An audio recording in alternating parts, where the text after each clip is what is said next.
The Adventures of Sherlock Holmes, The Adventure of the Noble Bachelor, The Lord St. Simon Marriage, and its curious termination, have long ceased to be a subject of interest in those exalted circles in which the unfortunate bride-groom moves. Fresh scandals have eclipsed it, and their more piquant details have drawn the gossips away from this 4-year-old drama, as I have reason to believe, however, that the full facts have never been revealed to the general public, and as my friend Sherlock Holmes had a considerable share in clearing the matter up, I feel that no memoir of him would be complete without some little sketch of this remarkable episode. It was a few weeks before my own marriage, during the days when I was still sharing rooms with Holmes in Baker Street, that he came home from an afternoon stroll to find a letter on the table waiting for him. I had remained indoors all day, for the weather had taken a sudden turn to rain, with high autumnal winds, and the Jezebel bullet which I had brought back in one of my limbs as a relic of my Afghan campaign throbbed with dull persistence.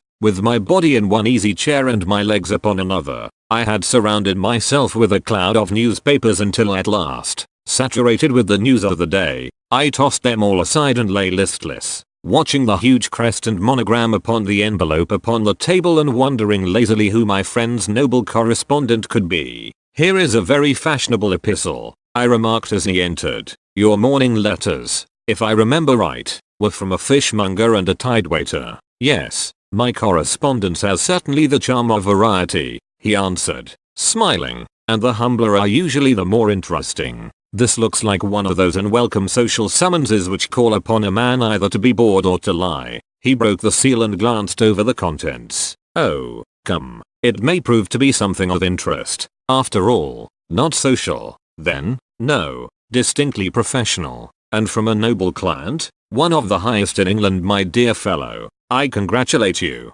I assure you, Watson, without affectation, that the status of my client is a matter of less moment to me than the interest of his case. It is just possible, however, that also may not be wanting in this new investigation. You have been reading the papers diligently of late, have you not?" "It looks like it," said I ruefully, pointing to a huge bundle in the corner. "I have had nothing else to do. It is fortunate, for you will perhaps be able to post me up. I read nothing except the criminal news and the agony column. The latter is always instructive, but if you have followed recent events so closely you must have read about Lord St. Simon and his wedding." "Oh, yes, with the deepest interest." "That is well. The letter which I hold in my hand is from Lord St. Simon. I will read it to you, and in return you must turn over these papers and let me have whatever bears upon the matter. This is what he says. My dear Mr. Sherlock Holmes, Lord Backwater tells me that I may place implicit reliance upon your judgment and discretion.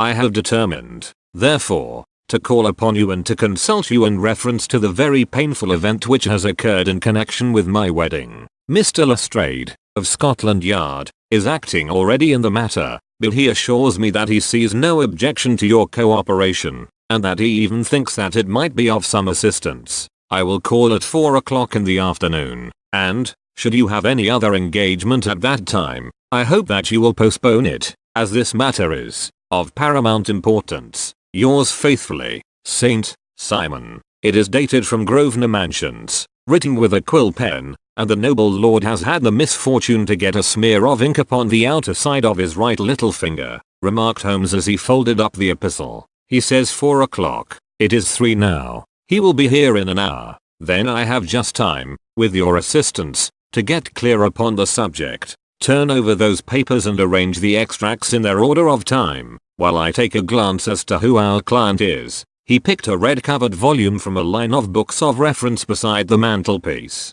"Here he is," said he, sitting down and flattening it out upon his knee. "Lord Robert Walsingham de St. Simon, second son of the Duke of Balmoral. Arms, azure, 3 caltrops and chief over a fess sable. Born in 1846. He's 41 years of age, which is mature for marriage. Was under secretary for the colonies in a late administration. The Duke, his father, was at one time secretary for foreign affairs. They inherit Plantagenet blood by direct descent, and Tudor on the distaff side.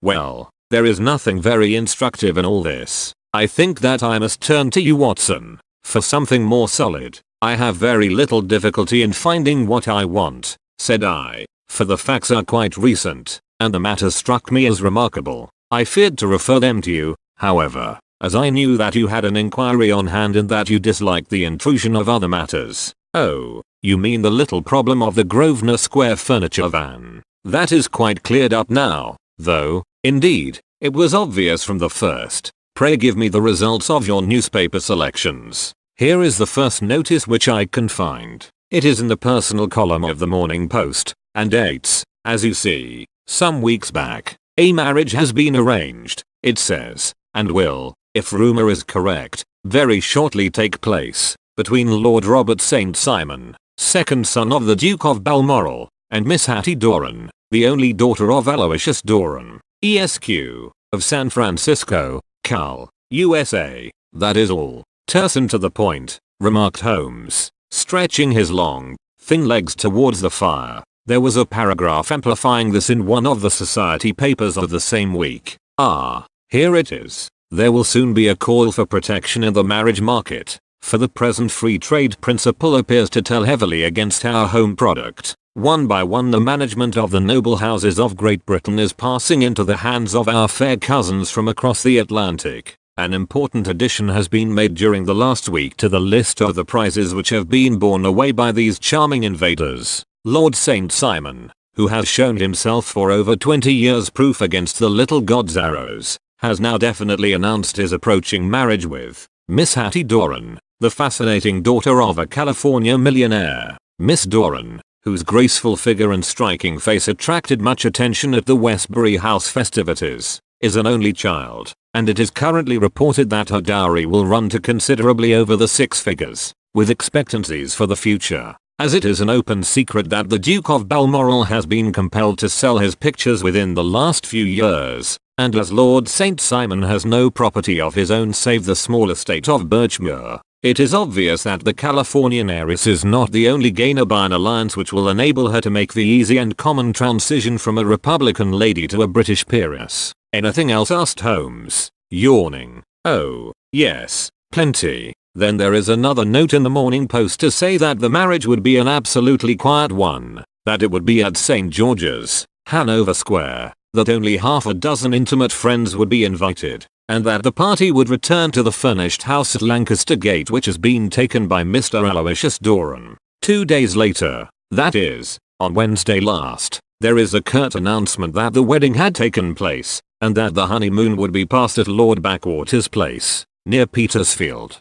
Those are all the notices which appeared before the disappearance of the bride. Before the what? Asked Holmes with a start. The vanishing of the lady. When did she vanish? Then, at the wedding breakfast. Indeed. This is more interesting than it promised to be. Quite dramatic, in fact. Yes, it struck me as being a little out of the common. They often vanish before the ceremony, and occasionally during the honeymoon, but I cannot call to mind anything quite so prompt as this. Pray let me have the details. I warn you that they are very incomplete. Perhaps we may make them less so. Such as they are. They are set forth in a single article of a morning paper of yesterday, which I will read to you. It is headed, Singular Occurrence at a Fashionable Wedding. The family of Lord Robert St. Simon has been thrown into the greatest consternation by the strange and painful episodes which have taken place in connection with his wedding. The ceremony, as shortly announced in the papers of yesterday, occurred on the previous morning, but it is only now that it has been possible to confirm the strange rumors which have been so persistently floating about. In spite of the attempts of the friends to hush the matter up, so much public attention has now been drawn to it that no good purpose can be served by affecting to disregard what is a common subject for conversation. The ceremony, which was performed at St. George's, Hanover Square, was a very quiet one, no one being present save the father of the bride, Mr. Aloysius Doran, the Duchess of Balmoral, Lord Backwater, Lord Eustace and Lady Clara St. Simon, the younger brother and sister of the bridegroom, and Lady Alicia Whittington. The whole party proceeded afterwards to the house of Mr. Aloysius Doran, at Lancaster Gate, where breakfast had been prepared. It appears that some little trouble was caused by a woman, whose name has not been ascertained, who endeavored to force her way into the house after the bridal party, alleging that she had some claim upon Lord St. Simon. It was only after a painful and prolonged scene that she was ejected by the butler and the footman. The bride, who had fortunately entered the house before this unpleasant interruption, had sat down to breakfast with the rest, when she complained of a sudden indisposition and retired to her room. Her prolonged absence having caused some comment, her father followed her, but learned from her maid that she had only come up to her chamber for an instant, caught up an ulster and bonnet, and hurried down to the passage. One of the footmen declared that he had seen a lady leave the house thus apparelled, but had refused to credit that it was his mistress, believing her to be with the company. On ascertaining that his daughter had disappeared, Mr. Aloysius Doran, in conjunction with the bridegroom, instantly put themselves in communication with the police, and very energetic inquiries are being made, which will probably result in a speedy clearing up of this very singular business. Up to a late hour last night, however, nothing had transpired as to the whereabouts of the missing lady. There are rumors of foul play in the matter, and it is said that the police have caused the arrest of the woman who had caused the original disturbance, in the belief that, from jealousy or some other motive, she may have been concerned in the strange disappearance of the bride. And is that all? Only one little item in another of the morning papers, but it is a suggestive one, and it is that Miss Flora Miller, the lady who had caused the disturbance, has actually been arrested. It appears that she was formerly a danseuse at the Allegro, and that she has known the bridegroom for some years. There are no further particulars, and the whole case is in your hands now, so far as it has been set forth in the public press, and an exceedingly interesting case it appears to be. I would not have missed it for worlds. But there is a ring at the bell, Watson, and as the clock makes it a few minutes after 4, I have no doubt that this will prove to be our noble client. Do not dream of going, Watson, for I very much prefer having a witness, if only as a check to my own memory. Lord Robert St. Simon, announced our page boy, throwing open the door. A gentleman entered, with a pleasant, cultured face, high-nosed and pale, with something perhaps of petulance about the mouth, and with the steady, well-opened eye of a man whose pleasant lot it had ever been to command and to be obeyed. His manner was brisk, and yet his general appearance gave an undue impression of age, for he had a slight forward stoop and a little bend of the knees as he walked. His hair, too, as he swept off his very curly-brimmed hat, was grizzled round the edges and thin upon the top. As to his dress, it was careful to the verge of foppishness, with high collar, black frock coat, white waistcoat, yellow gloves, patent leather shoes, and light-colored gaiters. He advanced slowly into the room, turning his head from left to right, and swinging in his right hand the cord which held his golden eyeglasses. "Good day, Lord St. Simon," said Holmes, rising and bowing. "Pray take the basket chair. This is my friend and colleague, Dr. Watson. Draw up a little to the fire, and we will talk this matter over. A most painful matter to me, as you can most readily imagine, Mr. Holmes. I have been cut to the quick. I understand that you have already managed several delicate cases of this sort, sir, though I presume that they were hardly from the same class of society." "No, I am descending. I beg pardon. My last client of the sort was a king." "Oh, really? I had no idea. And which king? The king of Scandinavia? What, had he lost his wife? You can understand," said Holmes suavely, "that I extend to the affairs of my other clients the same secrecy which I promised to you and yours." "Of course. Very right, very right. I'm sure I beg pardon. As to my own case, I am ready to give you any information which may assist you in forming an opinion." "Thank you. I have already learned all that is in the public prints, nothing more. I presume that I may take it as correct, this article, for example, as to the disappearance of the bride."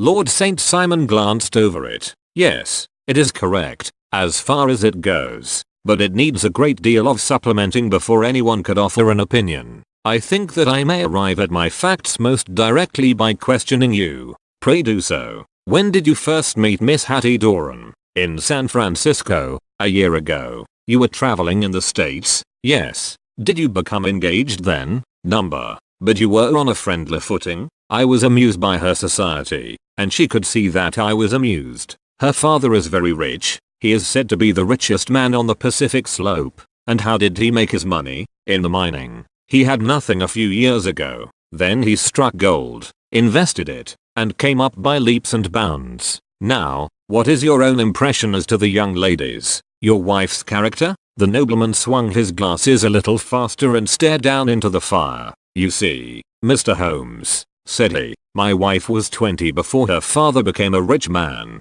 During that time she ran free in a mining camp and wandered through woods or mountains, so that her education has come from nature rather than from the schoolmaster. She is what we call in England a tomboy, with a strong nature, wild and free, unfettered by any sort of traditions. She is impetuous, volcanic, I was about to say. She is swift in making up her mind and fearless in carrying out her resolutions. On the other hand, I would not have given her the name which I have the honor to bear." He gave a little stately cough. "Had not I thought her to be at bottom a noble woman. I believe that she is capable of heroic self-sacrifice and that anything dishonorable would be repugnant to her. Have you her photograph? I brought this with me." He opened a locket and showed us the full face of a very lovely woman. It was not a photograph but an ivory miniature, and the artist had brought out the full effect of the lustrous black hair, the large dark eyes, and the exquisite mouth. Holmes gazed long and earnestly at it. Then he closed the locket and handed it back to Lord St. Simon.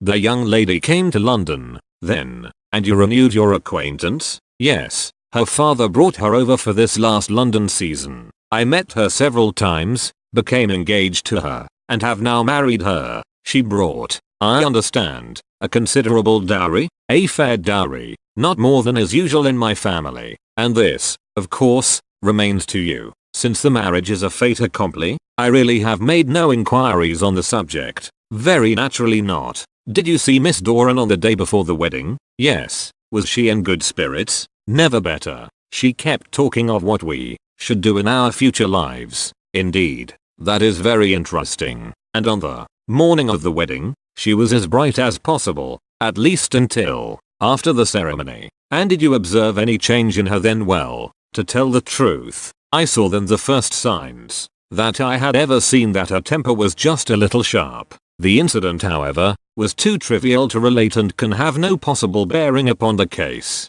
"Pray let us have it, for all that." "Oh, it is childish. She dropped her bouquet as we went towards the vestry. She was passing the front pew at the time, and it fell over into the pew. There was a moment's delay, but the gentleman in the pew handed it up to her again, and it did not appear to be the worse for the fall. Yet when I spoke to her of the matter, she answered me abruptly, and in the carriage, on our way home, she seemed absurdly agitated over this trifling cause." "Indeed. You say that there was a gentleman in the pew. Some of the general public were present, then?" "Oh, yes. It is impossible to exclude them when the church is open." "This gentleman was not one of your wife's friends?" No. I call him a gentleman by courtesy, but he was quite a common-looking person. I hardly noticed his appearance. But really I think that we are wandering rather far from the point." Lady St. Simon, then, returned from the wedding in a less cheerful frame of mind than she had gone to it. "What did she do on re-entering her father's house?" "I saw her in conversation with her maid." "And who is her maid?" "Alice is her name. She is an American and came from California with her." "A confidential servant?" "A little too much so. It seemed to me that her mistress allowed her to take great liberties. Still, of course, in America they look upon these things in a different way." "How long did she speak to this Alice?" "Oh, a few minutes. I had something else to think of." "You did not overhear what they said?" "Lady St. Simon said something about jumping a claim. She was accustomed to use slang of the kind. I have no idea what she meant. American slang is very expressive sometimes." "And what did your wife do when she finished speaking to her maid?" "She walked into the breakfast room." "On your arm?" "No, alone. She was very independent in little matters like that. Then, after we had sat down for 10 minutes or so, she rose hurriedly, muttered some words of apology, and left the room. She never came back. But this maid, Alice, as I understand, deposes that she went to her room, covered her bride's dress with a long ulster, put on a bonnet, and went out." "Quite so. And she was afterwards seen walking into Hyde Park in company with Flora Miller, a woman who is now in custody, and who had already made a disturbance at Mr. Doran's house that morning." "Ah, yes. I should like a few particulars as to this young lady, and your relations to her." Lord St. Simon shrugged his shoulders and raised his eyebrows. "We have been on a friendly footing for some years. I may say on a very friendly footing. She used to be at the Allegro. I have not treated her ungenerous, and she had no just cause of complaint against me,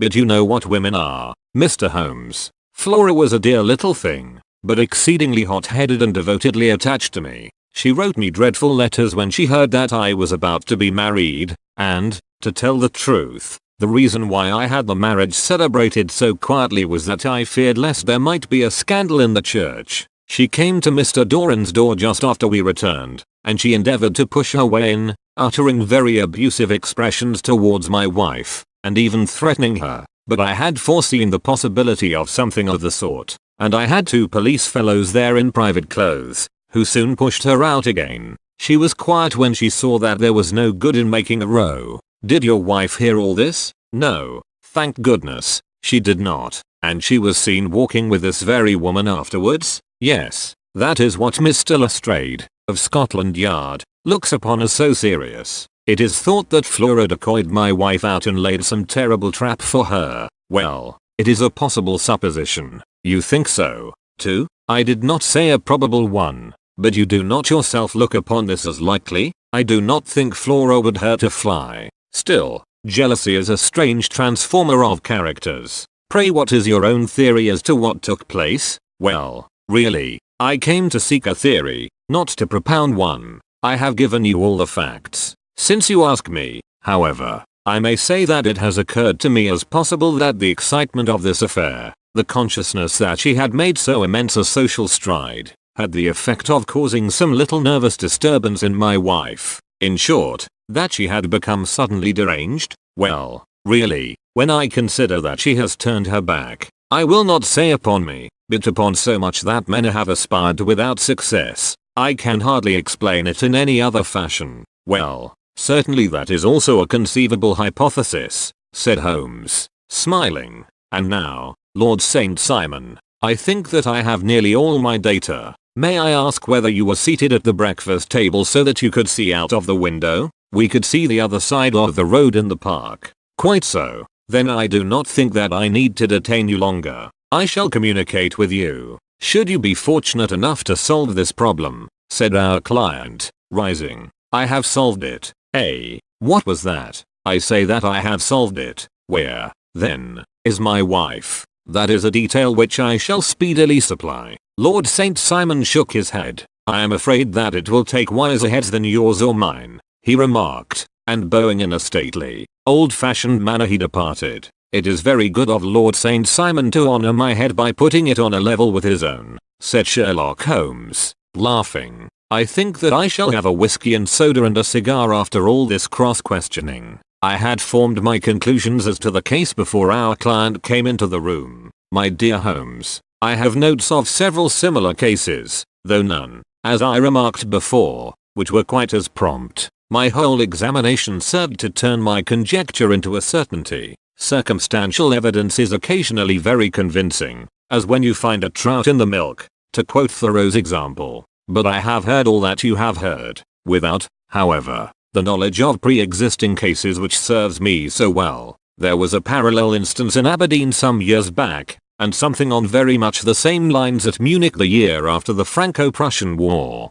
It is one of these cases, but, hello, here is Lestrade. Good afternoon, Lestrade. You will find an extra tumbler upon the sideboard, and there are cigars in the box. The official detective was attired in a pea jacket and cravat, which gave him a decidedly nautical appearance, and he carried a black canvas bag in his hand. With a short greeting he seated himself and lit the cigar which had been offered to him. What's up? Then asked Holmes with a twinkle in his eye. You look dissatisfied, and I feel dissatisfied. It is this infernal St. Simon marriage case. I can make neither head nor tail of the business. Really, you surprise me. Who ever heard of such a mixed affair? Every clue seems to slip through my fingers. I have been at work upon it all day, and very wet it seems to have made you, said Holmes, laying his hand upon the arm of the pea jacket. Yes, I have been dragging the Serpentine. In heaven's name, what for? In search of the body of Lady St. Simon. Sherlock Holmes leaned back in his chair and laughed heartily. Have you dragged the basin of Trafalgar Square fountain? He asked. Why? What do you mean? Because you have just as good a chance of finding this lady in the one as in the other. Lestrade shot an angry glance at my companion. I suppose you know all about it, he snarled. Well, I have only just heard the facts, but my mind is made up. Oh, indeed. Then you think that the serpentine plays no part in the matter? I think it very unlikely. Then perhaps you will kindly explain how it is that we found this in it. He opened his bag as he spoke, and tumbled onto the floor a wedding dress of watered silk, a pair of white satin shoes and a bride's wreath and veil, all discolored and soaked in water. There, said he, putting a new wedding ring upon the top of the pile. There is a little nut for you to crack, Master Holmes. Oh, indeed, said my friend, blowing blue rings into the air. You dragged them from the serpentine? Number. They were found floating near the margin by a park keeper. They have been identified as her clothes, and it seemed to me that if the clothes were there the body would not be far off. By the same brilliant reasoning, every man's body is to be found in the neighborhood of his wardrobe. And pray what did you hope to arrive at through this? At some evidence implicating Flora Miller in the disappearance. I am afraid that you will find it difficult. Are you? Indeed, now cried Lestrade with some bitterness. I am afraid, Holmes, that you are not very practical with your deductions and your inferences. You have made 2 blunders in as many minutes. This dress does implicate Miss Flora Miller. And how? In the dress is a pocket. In the pocket is a card case. In the card case is a note. And here is the very note. He slapped it down upon the table in front of him. Listen to this. You will see me when all is ready. Come at once. FHM. Now my theory all along has been that Lady St. Simon was decoyed away by Flora Miller, and that she, with confederates, no doubt, was responsible for her disappearance. Here, signed with her initials, is the very note which was no doubt quietly slipped into her hand at the door and which lured her within their reach. Very good, Lestrade, said Holmes, laughing. You really are very fine indeed. Let me see it. He took up the paper in a listless way, but his attention instantly became riveted, and he gave a little cry of satisfaction. This is indeed important, said he. How you find it so? Extremely so. I congratulate you warmly. Lestrade rose in his triumph and bent his head to look. Why, he shrieked, you're looking at the wrong side. On the contrary, this is the right side. The right side? You're mad. Here is the note written in pencil over here, and over here is what appears to be the fragment of a hotel bill, which interests me deeply. There's nothing in it. I looked at it before, said Lestrade. The 4th of October, rooms 8S, breakfast 2S6D, cocktail 1S, lunch 2S6D,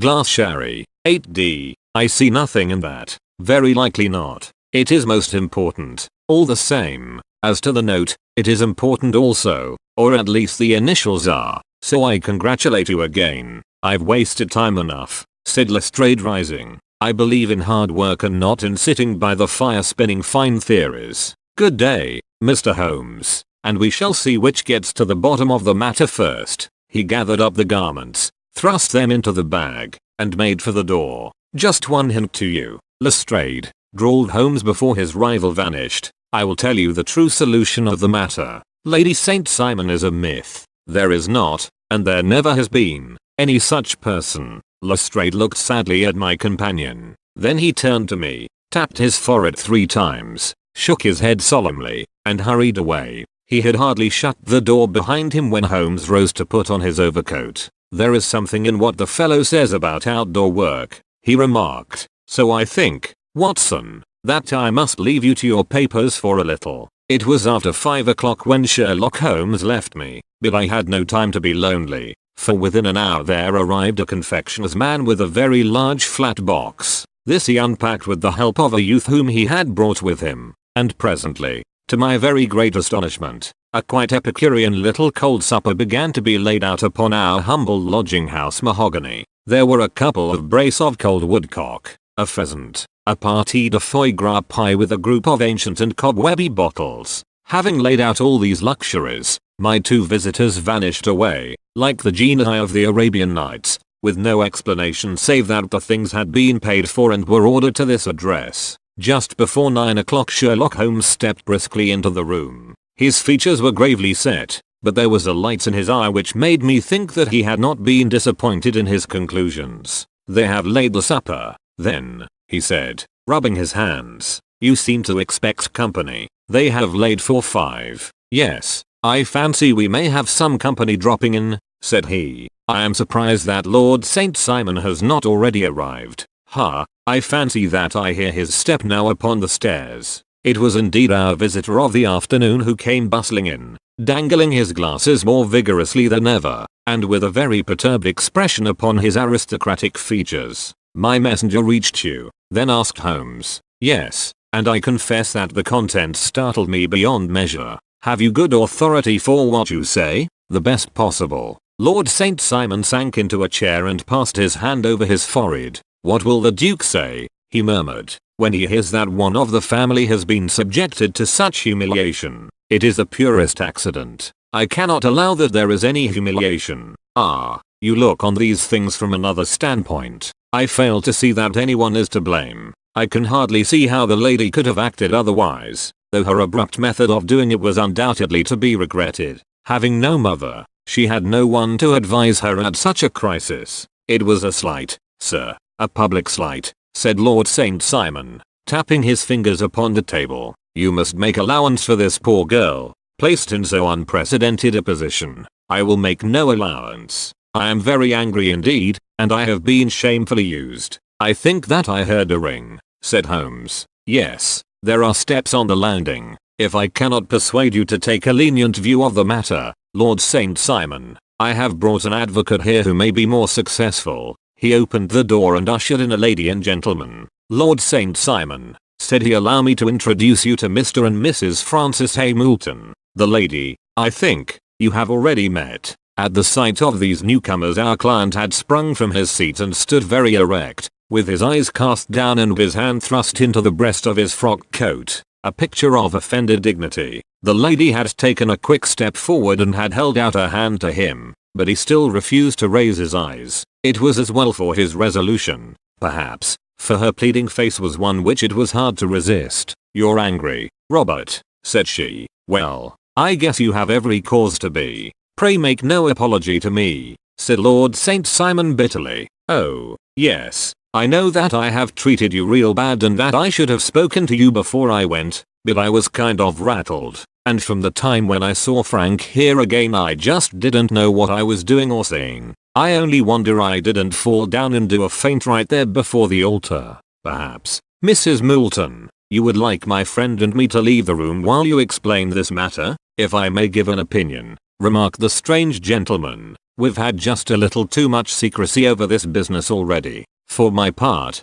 I should like all Europe and America to hear the rights of it. He was a small, wiry, sunburned man, clean-shaven, with a sharp face and alert manner. Then I'll tell our story right away, said the lady. Frank here and I met in 1984, in McQuarrie's camp, near the Rockies, where Pa was working a claim. We were engaged to each other, Frank and I, but then one day Father struck a rich pocket and made a pile, while poor Frank here had a claim that petered out and came to nothing. The richer Pa grew, the poorer was Frank, so at last Pa wouldn't hear of our engagement lasting any longer, and he took me away to Frisco. Frank wouldn't throw up his hand, though, so he followed me there, and he saw me without Pa knowing anything about it. It would only have made him mad to know, so we just fixed it all up for ourselves. Frank said that he would go and make his pile, too, and never come back to claim me until he had as much as Pa. So then I promised to wait for him to the end of time and pledged myself not to marry anyone else while he lived.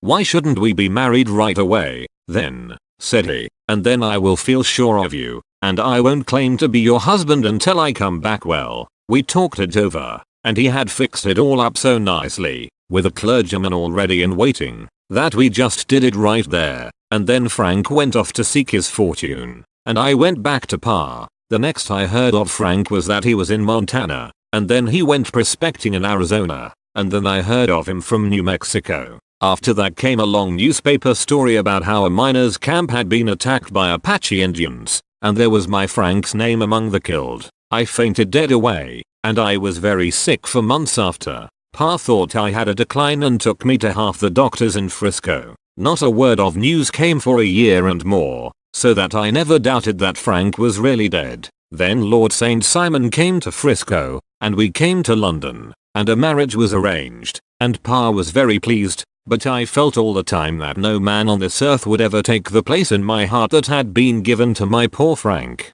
Still, if I had married Lord St. Simon, of course I'd have done my duty by him. We can't command our love, but we can our actions. I went to the altar with him with the intention to make him just as good or if it was in Matob. Butyl may imagine what I felt when, just as I came to the altar rails, I glanced back and saw Frank standing and looking at me out of the first pew. I thought it was his ghost at first, but when I looked again there he was still, with a kind of question in his eyes, as if to ask me whether I were glad or sorry to see him. I wonder I didn't drop. I know that everything was turning round, and the words of the clergyman were just like the buzz of a bee in my ear. I didn't know what to do. Should I stop the service and make a scene in the church? I glanced at him again, and he seemed to know what I was thinking, for he raised his finger to his lips to tell me to be still. Then I saw him scribble on a piece of paper, and I knew that he was writing me a note. As I passed his pew on the way out I dropped my bouquet over to him,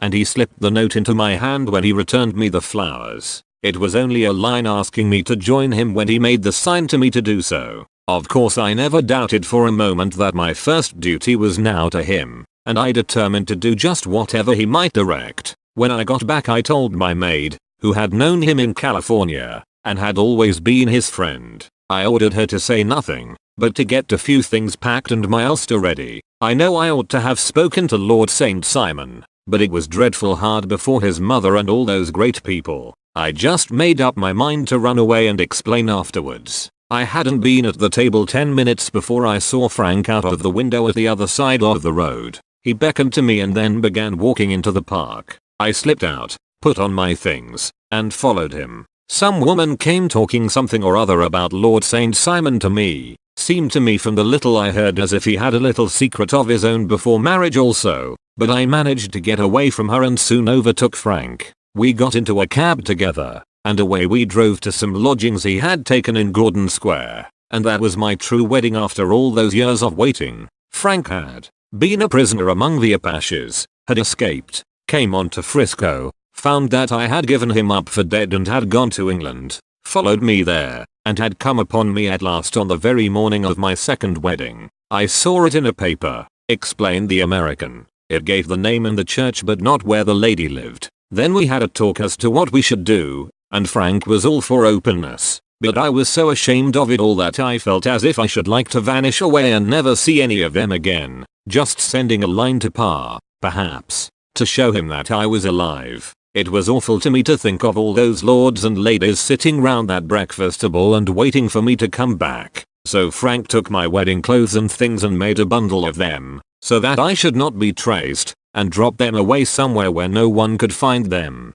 It is likely that we should have gone on to Paris tomorrow, only that this good gentleman, Mr. Holmes, came round to us this evening, though how he found us is more than I can think. And he showed us very clearly and kindly that I was wrong and that Frank was right, and that we should be putting ourselves in the wrong if we were so secret. Then he offered to give us a chance of talking to Lord St. Simon alone, and so we came right away round to his rooms at once. Now, Robert, you have heard it all, and I am very sorry if I have given you pain, and I hope that you do not think very meanly of me. Lord St. Simon had by no means relaxed his rigid attitude, but had listened with a frowning brow and a compressed lip to this long narrative. "Excuse me," he said, "but it is not my custom to discuss my most intimate personal affairs in this public manner." "Then you won't forgive me? You won't shake hands before I go?" "Oh, certainly, if it would give you any pleasure." He put out his hand and coldly grasped that which she extended to him.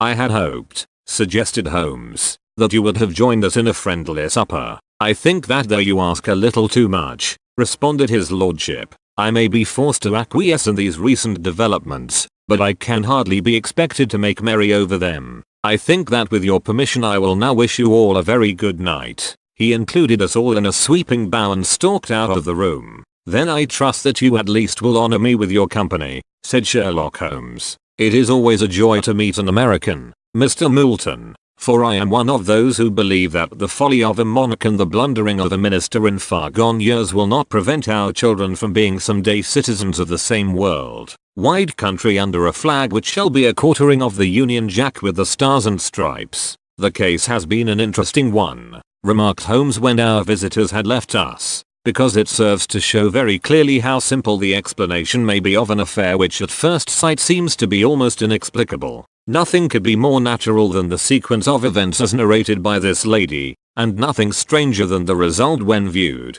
for instance, by Mr. Lestrade of Scotland Yard. You were not yourself at fault at all, then, from the first. Two facts were very obvious to me, the one that the lady had been quite willing to undergo the wedding ceremony, the other that she had repented of it within a few minutes of returning home. Obviously something had occurred during the morning, then, to cause her to change her mind. What could that something be? She could not have spoken to anyone when she was out, for she had been in the company of the bridegroom. Had she seen someone? Then, if she had, it must be someone from America, because she had spent so short a time in this country that she could hardly have allowed anyone to acquire so deep an influence over her that the mere sight of him would induce her to change her plans so completely. You see, we have already arrived, by a process of exclusion, at the idea that she might have seen an American. Then who could this American be, and why should he possess so much influence over her? It might be a lover, it might be a husband. Her young womanhood had, I knew,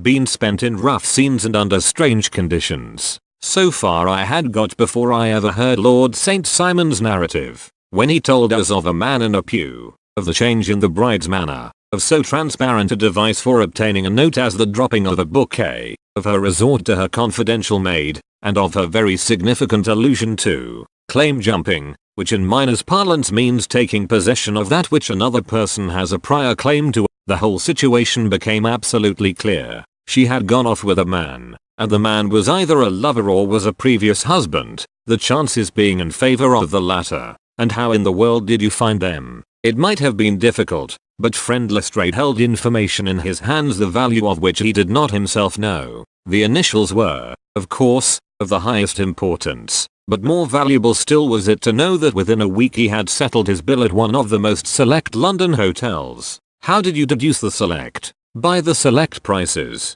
8 shillings for a bed and 8 pence for a glass of sherry pointed to one of the most expensive hotels. There are not many in London which charge at that rate. In the second one, which I visited in Northumberland Avenue, I learned by an inspection of the book that Francis H. Moulton, an American gentleman, had left only the day before, and on looking over the entries against him, I came upon the very items which I had seen in the duplicate bill. His letters were to be forwarded to 226 Gordon Square, so thither I travelled, and being fortunate enough to find the loving couple at home, I ventured to give them some paternal advice and to point out to them that it would be better in every way that they should make their position a little clearer both to the general public and to Lord St. Simon in particular. I invited them to meet him here, and, as you see, I made him keep the appointment, but with no very good result, I remarked. His conduct was certainly not very gracious. Ah, Watson, said Holmes smiling,